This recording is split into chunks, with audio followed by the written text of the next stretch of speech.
À N'Djamena, le 20 juin 2026, le maréchal Mahama Idriss Déby Itno a lancé officiellement le troisième recensement général de la population et de l'habitat, en se faisant lui-même recenser au palais Toumaï.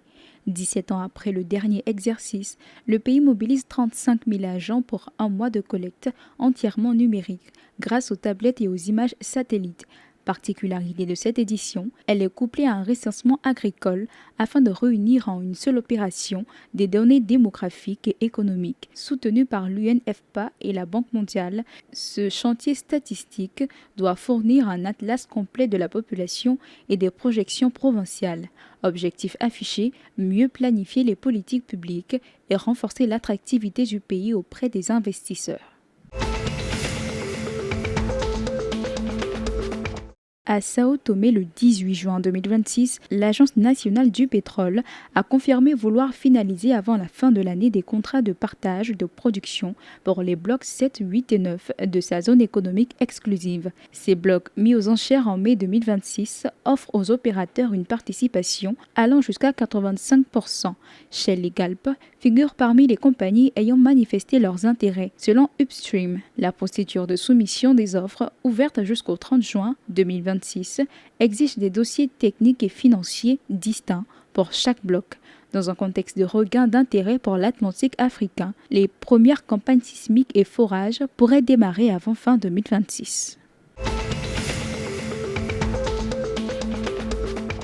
La commission des finances de l'Assemblée nationale a examiné à Libreville le 20 juin 2026 un projet de loi de finances rectificative qui réduit de 72,4 milliards de francs CFA la mission agriculture, élevage et pêche, soit une baisse de 53%. Cette coupe figure parmi les plus sévères du texte, touchant un secteur clé pour l'autosuffisance alimentaire. Dans le même document, une subvention de 4 milliards est créée pour soutenir le prix de la farine importée, ainsi qu'une aide de 2,3 milliards pour la pêche industrielle. Le contraste est saisissant. Moins de moyens pour produire localement, davantage pour financer ce qui arrive par bateau.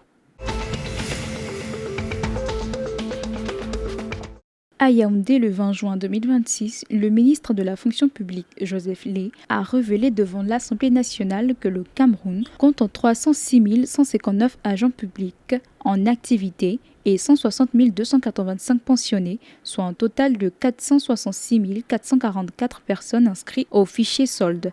La masse salariale mensuelle avoisine 149 milliards de francs CFA, représentant près de 1 783 milliards sur une année. Pour contenir cette charge, le gouvernement misait sur l'application Aigle, opérationnelle depuis janvier 2025, qui automatise la gestion des carrières et sécurise la paye. Malgré cette rationalisation, plus de 12 000 recrutements sont prévus en 2026, principalement dans la santé, l'éducation et la recherche. L'équilibre reste délicat, renforcer les secteurs prioritaires sans dépasser le seuil communautaire de 35% des recettes fiscales consacrées aux dépenses de personnel. Le TP Mazembe a décroché le titre de champion de la Ligue nationale de football. L'INAFoot en s'imposant 2-0 face à Céleste FC au stade Kamalondo à Lubumbashi le 20 juin 2026. Diouf a ouvert le score sur penalty avant que Benga ne scelle la victoire à la 52e minute. Les Corbeaux terminent le play-off en tête avec 30 points devant les Aigles du Congo qui se consolent avec une qualification en Ligue des champions africaine. Maniema Union, malgré une défaite contre AS Simba, conserve la 3e place et jouera la Coupe de la Confédération. Enfin, Saint-Éloi Lupopo a battu la SV Club dans un choc attendu entre cadors du championnat.